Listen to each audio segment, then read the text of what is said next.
Hari itu ayah saya memecat saya. Tepat saat lilin ulang tahun ke-45 masih menyala. Nama saya Wiratma, mantan Direktur Logistik, yang kini hanya memegang buku catatan istri saya masih utuh, masih beraroma kertas tua. Menurutmu apa warisan terbesar nama keluarga, atau sesuatu yang kamu bangun dari luka nol aku, masih ingat dengan jelas malam itu? Di ruang makan yang hangat tapi menyesakkan, penuh ukiran kayu jati dan aroma dupa yang masih tertinggal.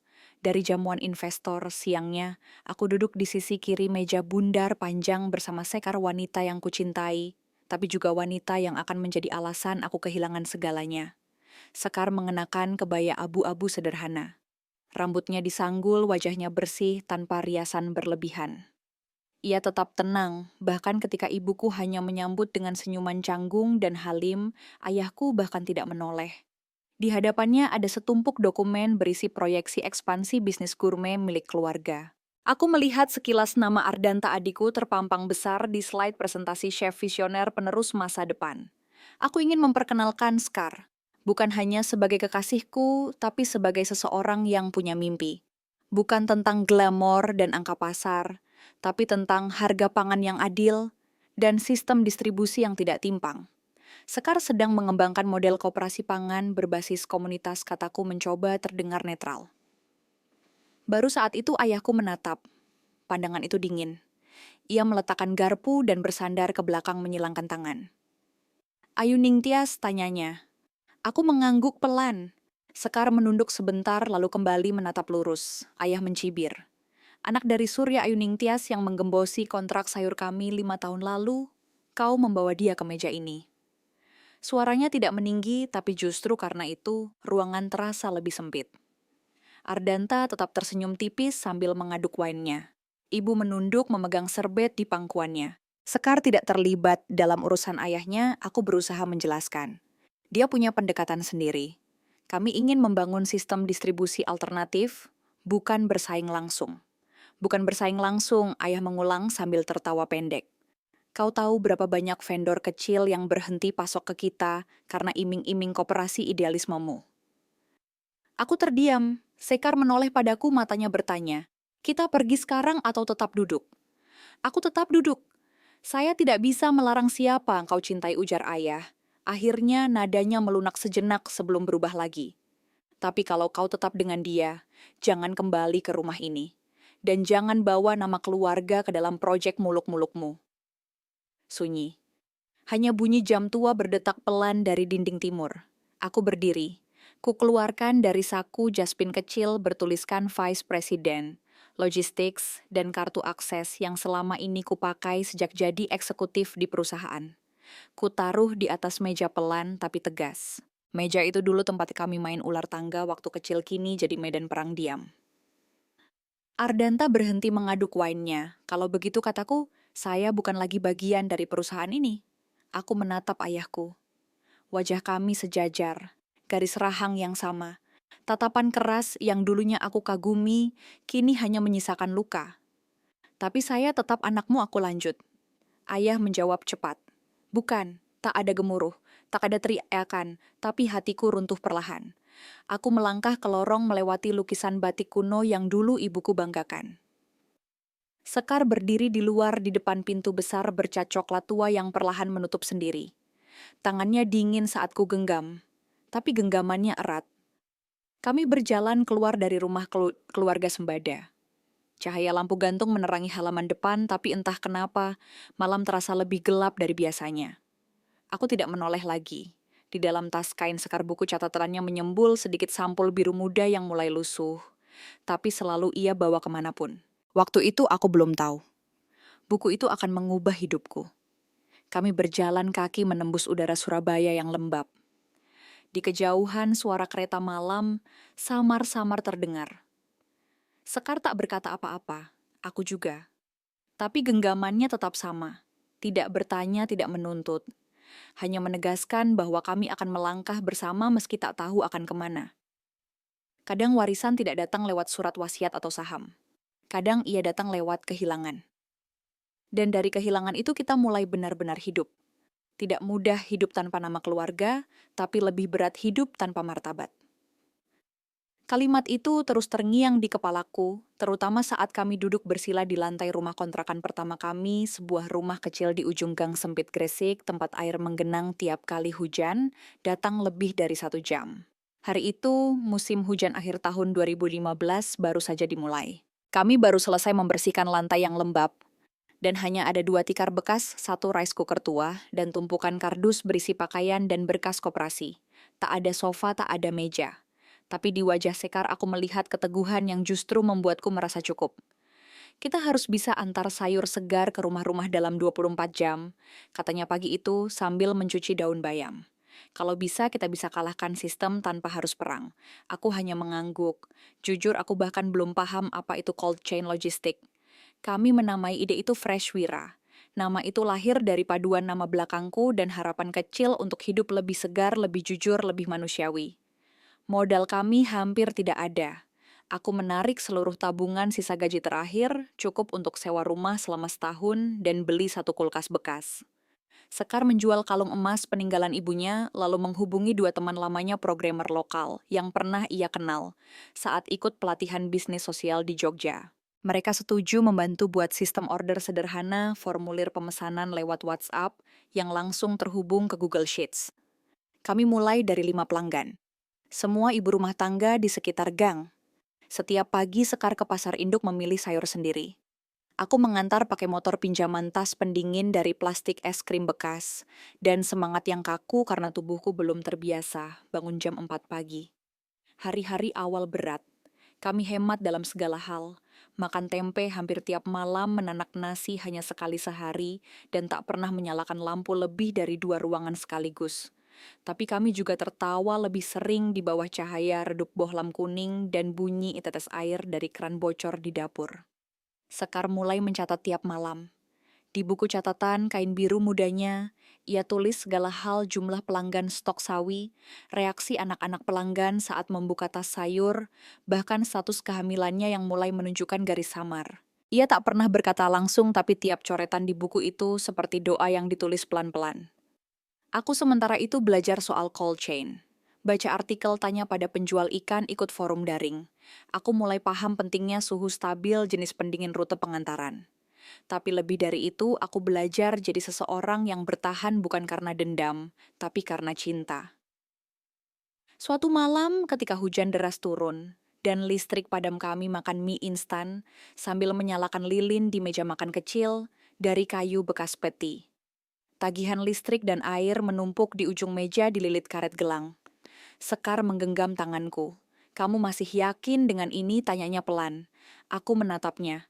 Kalau aku hanya pikirkan untung, aku sudah kembali sejak lama. Ia tersenyum, lalu berdiri dan pergi ke rak kayu kecil di sudut ruangan. Dari situ, ia ambil buku catatannya. Diletakkannya di atas meja di antara tagihan-tagihan yang belum dibayar. "Kalau kamu ingin membangun sesuatu," katanya pelan, "mulai dari sini." Sampulnya mulai pudar. Beberapa halaman terlihat lecek, sudutnya melengkung karena sering dibuka. Tapi di dalamnya ada sesuatu yang lebih dari sekadar data atau catatan.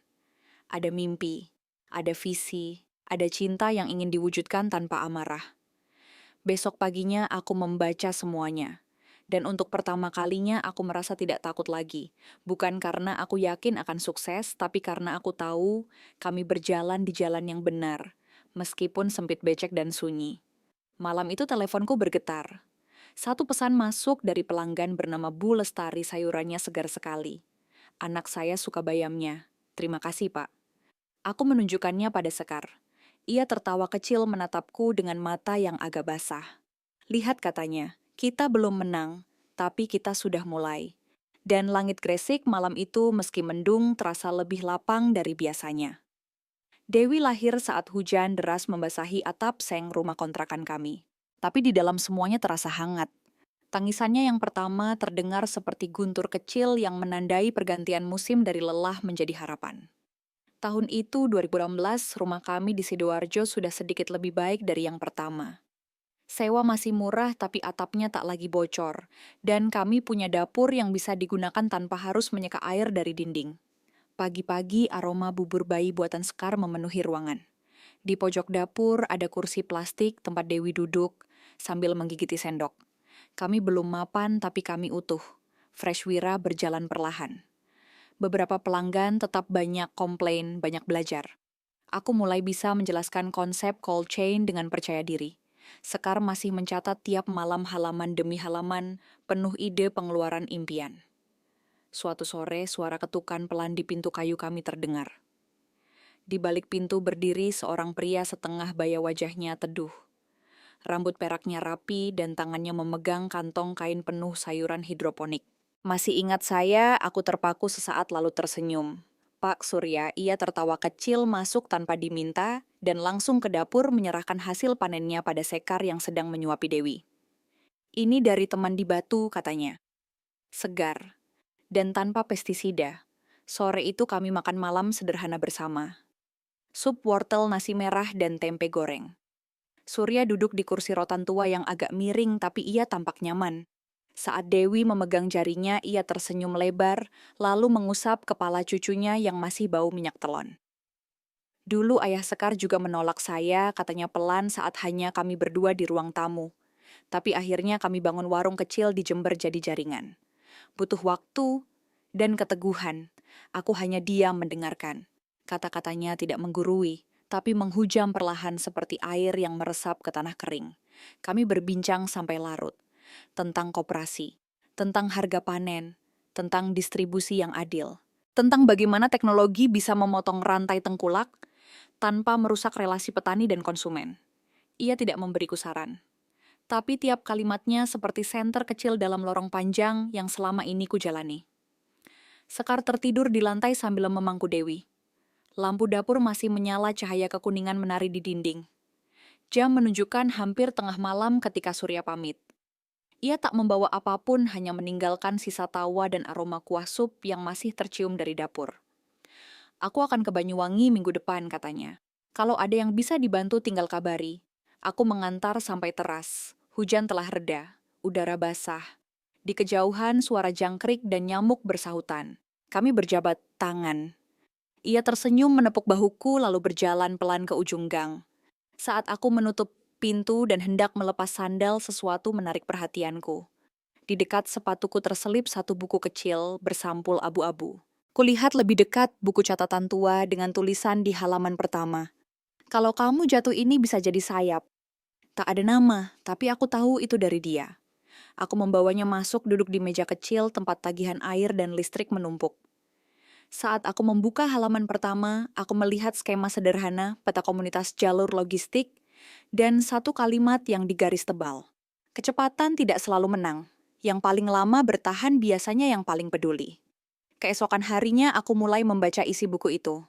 Surya tidak hanya memberi peta jalan, tapi juga memberi cara berpikir. Ia tidak memintaku ikut jalannya, ia hanya menunjukkan bahwa jalan itu mungkin. Malam berikutnya kami duduk bertiga di ruang tengah. Dewi duduk di pangkuanku. Sekar menggambar logo Freshwira versi baru di kertas bekas, di luar langit bersih. Tiba-tiba Dewi melompat dari pangkuanku dan berlari ke halaman kecil depan rumah. Ayah, ayah, teriaknya. Aku bisa terbang. Aku keluar mengikuti dan melihatnya mengacung-acungkan sesuatu. Sebuah layang-layang kertas. Sederhana. Dicat warna-warni dengan pensil warna. Benangnya dipegang erat oleh jari-jari kecilnya. Sekar berdiri di ambang pintu tersenyum. Aku menatap langit malam, tak ada bintang. Tapi layang-layang itu, meski belum terbang, sudah membuat langit tampak lebih luas. Kadang mentor datang bukan untuk menjelaskan semuanya, tapi untuk meninggalkan benih. Dan malam itu aku tahu aku harus merawatnya. Hari itu sempurna sampai takdir memutuskan saya terlalu bahagia. Kami piknik kecil ke taman di pinggiran Malang. Sebuah keputusan mendadak pagi itu karena Sekar bilang, hari ini langit terlalu cantik untuk dilewatkan. Aku membawa bekal nasi goreng dan telur rebus. Dewi berlari mengejar layang-layang kertas yang ia gambar sendiri malam sebelumnya. Bagas tertidur di pelukanku, napasnya tenang sesekali mengeluarkan suara seperti dengkuran mungil. Di bangku semen sebelah kami, Surya dan Margaret duduk sambil mengamati senyum yang tenang, mata yang teduh. Ini hari terbaik dalam hidupku, kataku pelan. Sekar menoleh, tak menjawab, hanya mengusap rambutku sebentar dan tersenyum. Kami pulang sore harinya. Langit mulai mendung gerimis turun perlahan seperti kabut.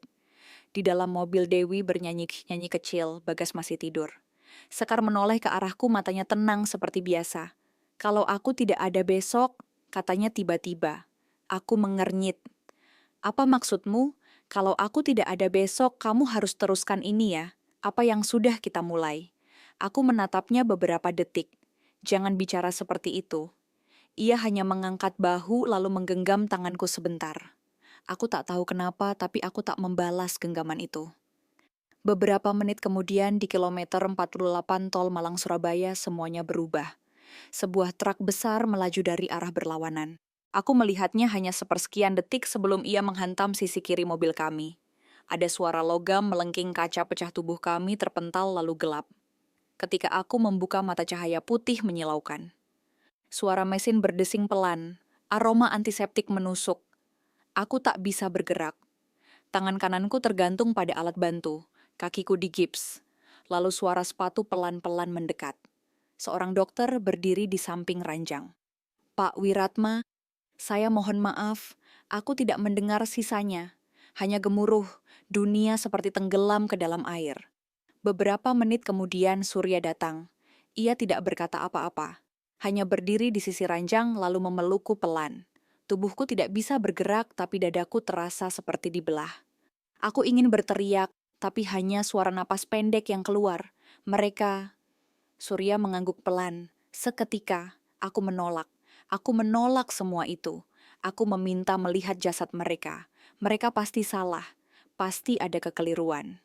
Aku meronta mencoba bangun, menarik infus, merobek perban di dada. Suster datang berlarian. Dokter memanggil nama saya berkali-kali. Tapi semua itu jauh. Jauh seperti mimpi buruk yang terlalu nyata. Terakhir yang kuingat adalah tangan Surya memegang tanganku erat sebelum suntikan penenang, membuat segalanya memudar. Beberapa hari kemudian, aku diizinkan melihat barang-barang yang ditemukan di lokasi kecelakaan. Di antara tas dan kantong plastik, ada satu benda yang membuatku gemetar. Buku catatan Sekar. Sampulnya sobek basah, kertas-kertasnya menggumpal. Di halaman pertama, tulisan tangan Sekar masih terlihat samar. Kalau kamu ingin membangun sesuatu, mulai dari sini. Dan di sisi lain, selembar layang-layang kertas, robek di sisi kanan. Warnanya pudar, tali benangnya kusut. Tapi aku tahu itu milik Dewi. Ia menggambar bintang di tengahnya dengan pensil merah muda. Aku memeluk kedua benda itu seperti memeluk jasad mereka. Pemakaman berlangsung 3 hari kemudian. Hujan gerimis mengiringi. 3 peti kecil berjajar. Aku berdiri diam. Margaret menangis di peluk Surya. Tapi ibuku tidak datang. Ayahku tidak mengirim pesan. Tidak ada bunga dari keluarga Sembada. Hanya kesunyian. Surya tetap berdiri di sampingku. Tangannya menyentuh bahuku. Ia tidak berkata apa-apa. Tapi di saat semua orang memilih diam atau pergi, dia tinggal. Aku tak tahu berapa lama aku berdiri di sana menatap tanah merah yang menutupi seluruh harapanku. Tapi saat aku menunduk tangan kananku yang masih nyeri dan belum sepenuhnya pulih, masih menggenggam buku rusak itu. Dan di sanalah aku tahu malam itu memang merampas segalanya. Tapi sesuatu tetap tertinggal. Dan itu harus kupertahankan meski hanya dengan sisa-sisa diriku. 6 bulan setelah pemakaman, saya berjalan ke kantor notaris sambil menggenggam map plastik usang. Di dalamnya ada 2 benda. Buku catatan Sekar yang rusak, sampulnya telah saya lapisi dengan plastik bening seadanya dan formulir merek dagang. Baru tertulis dengan huruf tangan saya sendiri. Tangan yang sama yang dulu gemetar saat menyalin resep bubur bayi Sekar dari buku itu. Langkah saya masih pincang tapi lebih tegap dari bulan lalu. Di dalam dada masih ada lubang, tapi di tengahnya perlahan muncul api kecil. Seminggu sebelumnya saya menelepon Surya. Saya siap, kataku. Ia diam beberapa detik. Saya tunggu kamu di kantor hari Senin. Kantor Ayuning Tias Smart tak mewah. Lorong-lorongnya berbau karpet tua dan lemari kayu lapuk. Tapi ada kejujuran di tempat itu, sesuatu yang tak saya temui lagi di kantor ayah dulu. Di meja resepsionis, saya menunggu sambil menatap pantulan diri di cermin kecil yang tergores. Saya tidak lagi anak sulung Halim Sembada. Saya hanya pria 45 tahun dengan sejarah luka dan satu tujuan. Surya menerima saya bukan sebagai menantu, tapi sebagai konsultan strategis logistik. Saya ditempatkan di ruangan kecil di lantai 2. Di sana, dua staf muda telah menanti Hani, lulusan teknologi pangan, dan Damar, mantan pengemudi ojek daring yang jago peta digital. Mereka menyambut dengan canggung, tapi saya tahu mereka orang yang jujur. Saya menyerahkan proposal saya minggu itu juga. Judul di atas kertas agak pudar karena terciprat kopi saat saya menulisnya tengah malam. Tapi isinya jelas, kampanye makan layak untuk semua, konsepnya logistik pangan murah. Berbasis komunitas, memotong tengkulak menyambung akses langsung dari petani ke konsumen, dan semua berbasis koperasi. Semua itu bukan murni ide saya, itu berasal dari halaman terakhir buku Sekar. Di bagian bawah proposal itu, saya menulis kutipan terakhirnya. Jangan dendam, tapi jangan diam. Bangun sesuatu. Surya membaca dalam diam. Kemudian ia menoleh matanya mengandung sesuatu yang tak bisa saya tebak. Bangun tim kecil, katanya pelan. Dan jangan terburu-buru. Saya mengangguk. Minggu berikutnya, saya mengurus semua yang dibutuhkan izin merek, badan hukum koperasi, dan akun rekening atas nama tim. Tak ada asisten. Tak ada sopir. Saya pergi sendiri dengan bus kota ojek daring dan kadang jalan kaki. Tapi ada kepuasan baru dalam setiap langkah. Hari ini saya berada di kantor notaris. Dindingnya kuning pucat dan pendingin ruangannya berdengung pelan. Saya duduk di kursi rotan yang goyah. Di depan saya seorang notaris wanita parubaya memeriksa berkas-berkas dengan kacamata baca. Semua lengkap, katanya, tinggal tanda tangan dan cap. Ia mengangkat stempel merah mencelupkan ke bantalan tinta, lalu menekan kuat di bagian bawah dokumen. Tinta merah menyebar sedikit ke pinggir. Di sebelahnya tanggal hari ini tercetak dengan tinta biru. Nama proyek ini, tanyanya. Saya menatap map plastik di pangkuan lalu menoleh kembali padanya. Atas nama istri saya, jawabku. Sekar Ayuning Tias. Tangannya berhenti sejenak. Ia menatapku seolah ingin bertanya lebih jauh, tapi kemudian hanya mengangguk dan menuliskan nama itu di lembar terakhir. Saya keluar dari kantor itu saat senja tiba. Langit Surabaya berwarna tembaga dan jalanan mulai macet. Saya berdiri di trotoar memandangi lalu lintas yang padat lalu membuka ponsel saya. Satu notifikasi muncul dari portal berita lokal Putra Halim Sembada. Gabung pesaing ayahnya, sebuah perang dingin dimulai. Saya tidak tertawa, tidak juga marah.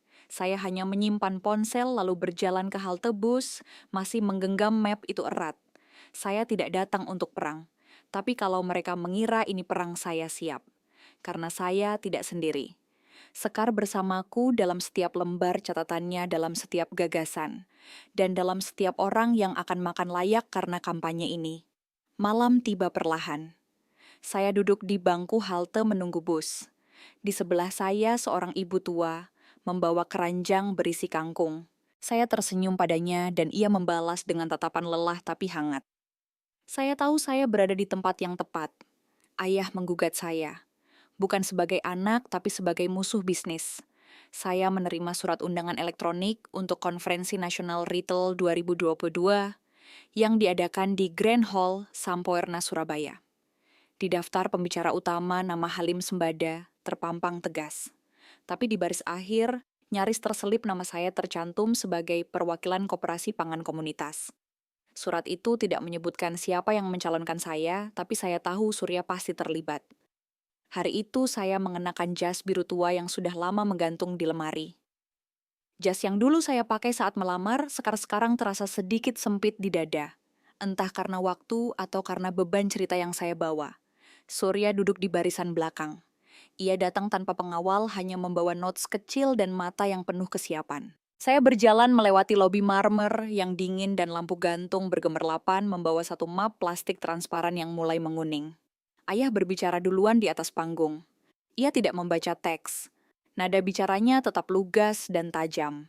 Beberapa pihak mengklaim telah menemukan sistem distribusi pangan baru. Tapi izinkan saya mengingatkan, banyak dari metode itu berasal dari riset internal kami sejak lama. Kalimat itu diikuti dengan jeda dramatis. Kamera media menyorot wajahnya. Termasuk lanjutnya kampanye makan layak untuk semua, yang secara mengejutkan dijalankan oleh seseorang yang dulu meninggalkan perusahaan ini. Ia tidak menyebut nama saya, tapi sorot matanya langsung menusuk ke arah saya. Dari baris ketiga Ardanta tersenyum kecil, lalu menunduk ke ponselnya. Beberapa detik kemudian notifikasi ponsel berdering. Seorang jurnalis membisikkan ke temannya Ardanta nge-tweet, "Pengganggu warisan kembali beraksi." Saya menahan napas. Giliran saya tiba. Moderator memanggil Pak Wiratma dipersilakan. Langkah saya ke atas panggung terasa berat. Suara mikrofon sempat feedback membuat beberapa orang menutup telinga. Saya berdiri di tengah panggung, map plastik di tangan kiri. Lampu spotlight menerpa wajah saya. "Nama saya Wiratma," kataku. "Saya tidak datang ke sini untuk berdebat. Saya datang membawa sesuatu yang pernah tertunda." Saya buka map, di dalamnya ada lembar proposal asli Skar. Kertasnya sedikit keriput, bagian bawahnya terciprat kopi. Tapi tulisan tangannya masih terlihat grafik rantai distribusi model koperasi hingga rencana pelatihan komunitas. Lalu saya mengeluarkan selembar cetakan email. Disorot stabilo kuning tanggal 18 Desember 2019. Subjek pendaftaran makan layak untuk semua. Saya tahu banyak yang bertanya kenapa sekarang. Kenapa saya kembali muncul setelah bertahun-tahun saya diam sejenak? Karena saya hanya diam saat dibilang pengganggu. Tapi malam itu saya serahkan dokumen ke notaris. Bukan untuk menyerang, tapi untuk menyelamatkan warisan Sekar. Ruangan hening, tak ada yang bergerak. Hanya suara detak jam dinding di belakang panggung. Saya tidak membawa dendam, tapi saya juga tidak akan tinggal diam ketika apa yang Sekar perjuangkan diklaim tanpa penghargaan. Kami membangun dari dapur sempit, dari troli sayur, dari keringat dan kehilangan. Saya memandangi ayah. Ia duduk diam, matanya tak bergeming. Lalu saya mengangguk pelan. "Saya selesai. Terima kasih." Saya turun dari panggung tanpa menoleh lagi. Tapi ruangan tak kembali seperti semula. Puluhan jurnalis mulai mengerubungi saya di lorong. Kamera menyala, mikrofon diayunkan ke wajah saya. "Apakah Anda bermaksud menuntut sembada gourmet? Apakah ini awal perang terbuka antar keluarga bisnis?" Saya tidak menjawab. Hanya berjalan melewati mereka sambil tetap menggenggam map itu. Di belakang saya dengar suara Ardanta berbisik panik ke asistennya. Salah satu staf investor membuang pandangan ke arah Halim yang kini duduk kaku, wajahnya memucat. 2 hari kemudian, berita tersebar luas, putra Halim Sembada, ungkap bukti penggelapan dan hak intelektual, sebuah konferensi yang mengubah peta industri. 3 hari setelah itu, harga saham Sembada anjlok 11%. Di grup internal investor, nama Ardanta mulai menghilang dari memo. Dan di kantor kecil kami di Ayuning Tias Smart, pesanan meningkat 37%. Saya tidak bersorak. Saya tidak merayakan. Tapi malam itu saya menyalakan lilin kecil di rumah menyusun ulang buku, Sekar halaman demi halaman, dan berkata dalam hati, kita sudah mulai. Setelah konferensi, Ayuning Tias Smart melesat seperti layang-layang yang akhirnya menemukan arah angin. Pesanan datang dari seluruh penjuru Jawa Timur, bahkan beberapa koperasi di Kalimantan mulai menghubungi. Media menyebut gerakan kami sebagai revolusi dapur tenang, tanpa gaduh, tanpa retorika, tapi mengakar. Namun di tengah sorotan, satu pesan singkat dari Surya menghentikan langkah saya sejenak. "Datang ke rumah malam ini, sendiri." Rumahnya masih seperti dulu, berpagar besi hitam penuh tanaman rambat yang menjalar turun dari kanopi dan jendela. Lampu beranda menyala kekuningan menggambarkan bayangan daun yang menari di dinding. Margaret membukakan pintu dengan senyum tenang. Ia di taman belakang, katanya, lalu menyentuh lengan saya sebentar. Jangan lama-lama membantahnya. Saya menelusuri lorong rumah yang penuh dengan aroma kenanga. Di taman kecil yang hanya diterangi lentera bambu surya, duduk di kursi rotan tua. Di depannya meja bundar dari kayu jati. Di atasnya secangkir teh jahe masih mengepul tipis dan sebuah map coklat tua. Ia mengangguk saat melihat saya. Tanpa banyak basa-basi, ia menggeser map itu ke arah saya. Di dalamnya ada surat tulisan tangan. "Saya sudah capek. Saatnya kamu yang memegang api ini." Saya menatap tulisannya lama lalu mendongak. "Ini maksudnya mulai besok kamu CEO," katanya pelan. "Saya hanya akan hadir di rapat tahunan. Sisanya kamu pegang." Saya mencoba protes, tapi ia mengangkat tangan. "Kamu bukan saya dan itu bagus. Kamu membawa cerita luka dan tekad yang tidak bisa dibeli. Itu yang dibutuhkan koperasi ini." Saya menatap tangan Surya yang sedikit gemetar saat memegang cangkir. Untuk pertama kalinya saya melihat gurat lelah di wajahnya. Dan saya tahu obor itu memang harus berpindah. Malam itu saya tidak langsung pulang ke rumah. Saya kembali ke kantor pusat Ayuning Tias Mart di Sidoarjo. Bangunan itu sederhana, tapi di dalamnya ada semangat ratusan orang. Saya menyapa petugas keamanan lalu naik ke lantai 2 ke ruang kerja kecil yang sejak awal saya pakai. Saya menyalakan lampu meja lalu membuka laci tempat saya menyimpan satu-satunya warisan, sekar buku catatannya. Sampulnya masih robek, punggungnya nyaris terlepas. Saya membuka halaman tengah coretan grafik alur pangan angka efisiensi, dan di pojok bawah bekas noda bubur bayi Dewi. Saya menarik napas lalu mengambil lakban kuning dari laci. Dengan hati-hati saya memperbaiki punggung buku itu. Satu garis lurus, satu tarikan lembut. Kertas berdecit pelan saat lakban menempel. Di luar jam, dinding berdetak perlahan. Di balik kaca jendela lampu, jalan menyinari bingkai foto kecil, Sekar sedang menggendong Dewi, berdiri di bawah layang-layang robek yang saya gantung sebagai pengingat. Saya menatap halaman terakhir buku, dan untuk pertama kalinya saya menyadari ada sesuatu yang tertempel tipis di belakangnya. Saya mengelupas kertas penutup dan menemukan selembar sketsa taman.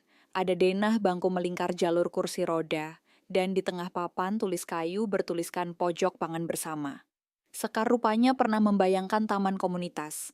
Bukan hanya pangan murah, tapi juga tempat belajar. Tempat orang bisa duduk ngobrol dan merasa tidak sendiri. Saya menutup buku pelan menaruhnya kembali di dalam laci. Dalam hati saya berkata, kalau aku bisa bertahan sejauh ini, itu karena kamu. Hari ini saya memotong pita merah yang terbentang di gerbang kecil taman komunitas itu. Di belakang saya sekelompok anak-anak bersorak riang sementara suara gamelan pelan dari pengeras suara berbunyi samar.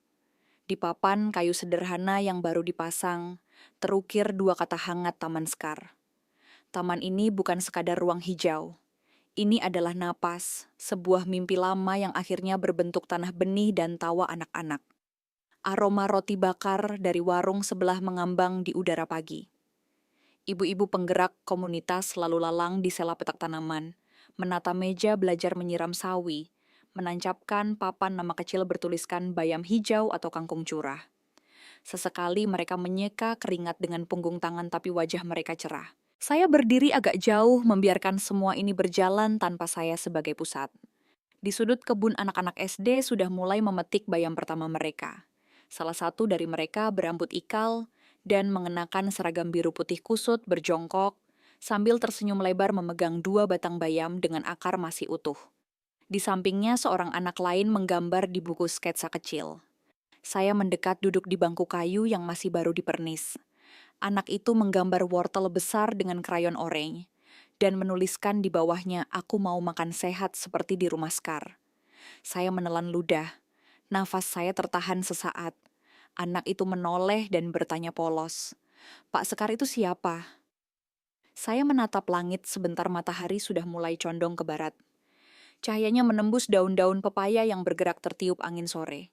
Saya menjawab pelan, Sekar adalah ibumu, ibuku, semua orang yang ingin kamu makan enak tanpa harus kaya.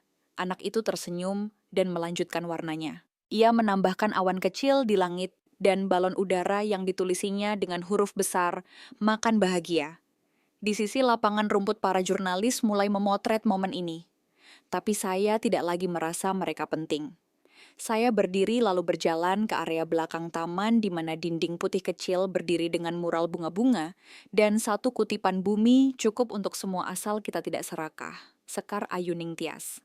Saya menatapnya dan untuk sesaat seolah saya melihat. Sekar berdiri di ujung lorong itu mengenakan blus putih dan membawa tas kain yang dulu ia pakai saat antar sayur. Ia tersenyum lalu menghilang. Di tangan saya, buku catatan yang punggungnya sudah saya perbaiki dengan lakban kuning terbuka di halaman terakhir. Sketsa taman dengan lingkaran bangku, area bermain, dan papan tulis komunitas kini bukan lagi sekadar gambar. Itu adalah kenyataan. Saya tutup buku itu lalu masukkan ke dalam tas selempang yang mulai usang. Di langit jingga sore itu, sebuah layang-layang putih terbang tinggi. Di ujung ekornya tertulis nama Dewi. Saya menatapnya naik perlahan lalu menunduk, dan mulai menyapu sisa daun-daun kering yang tertiup angin. Bukan untuk membersihkan, tapi untuk menandai bahwa hari ini di taman ini saya memulai hidup yang tidak lagi hanya milik saya. Matahari tenggelam pelan di balik atap pasar, dan dari bangku taman saya bisa melihat layang-layang putih kecil dengan nama Dewi masih menari di langit jingga.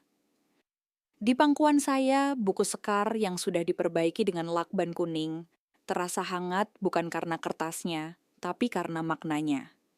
Terkadang yang hancur tidak perlu diganti, cukup diperbaiki dengan sabar dan diberi tempat yang baru. Saya kehilangan istri anak dan warisan lama, tapi saya menemukan cara baru untuk mencintai dan membangun kembali. Mungkin setiap kehilangan adalah awal dari pelajaran paling jujur tentang hidup. Pernahkah hidup memberimu kesempatan kedua dalam bentuk yang tidak kamu harapkan? Silakan berbagi kisahmu di komentar atau ikuti kanal ini untuk lebih banyak cerita seperti ini dari hati untuk hati.